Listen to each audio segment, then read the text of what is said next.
Հայաստանի վարչապետ Նիկոլ Փաշինյանը քաղցրացնում է կենացները եւ սկսել է ավելի համառորեն խոսել սեպտեմբերին Հայաստանի դեմ տեղի ունենալիք պատերազմի մասին։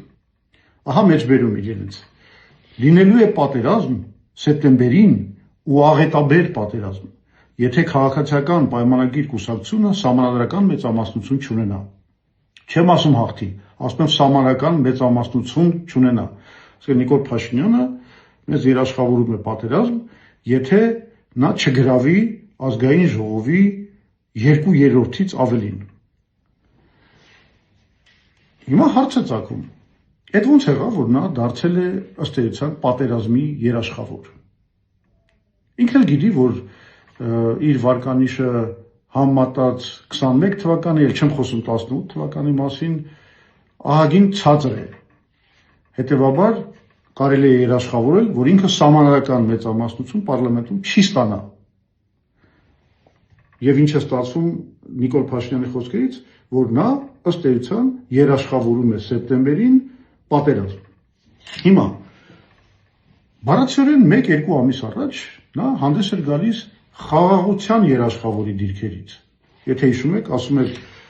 անդիմություն, գնացեք, հանգստացեք, վայելեք խաղաղությունը, վերջապես խաղաղությունը, այլևս կրակոցներ չեն լինի, պատերազմ չի լինի։ Հիմա հակառակը սկսել է գուշակել, չարագուշակել պատերազմ։ Ինչ է փոխվել։ Իհարկե ինչ-որ բան փոխվել է, կապված Իրանի դեմ սանձազերծված պատերազմի հետ։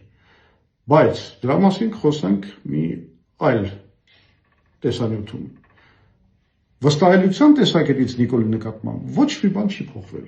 Նա ստում էր այն ժամանակ, երբ որ ասում էր, որ երաշխավորել է խաղաղությունը, եւ ստում է հիմա, երբ ասում է, որ երաշխավորել է պատերազմը։ Երկու դեպքում էլ ստել է միայն մի նպատակով, իր իշխանության դիրքերը ամրապնդելու նպատակով։ Մի բան կարող ենք միայն ասել։ Նիկոլ Փաշինյանը դա Հայաստանի կորուստների երաշխավորն է։ Իր 8 տարվա կառավարման ընթացքում մենք միայն ունեցել ենք աղետալի կորուստներ։ Դա ապացուցված է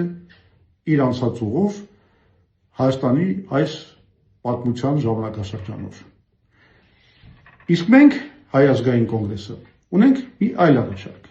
Մենք ասում ենք, որ եթե մենք գալիս ենք իշխանության, մենք երաշխավորում ենք խաղաղություն։ Մենք գիտենք դա ինչպես է պետք անել։ Դա էլ է ապացուցված պատմությամբ։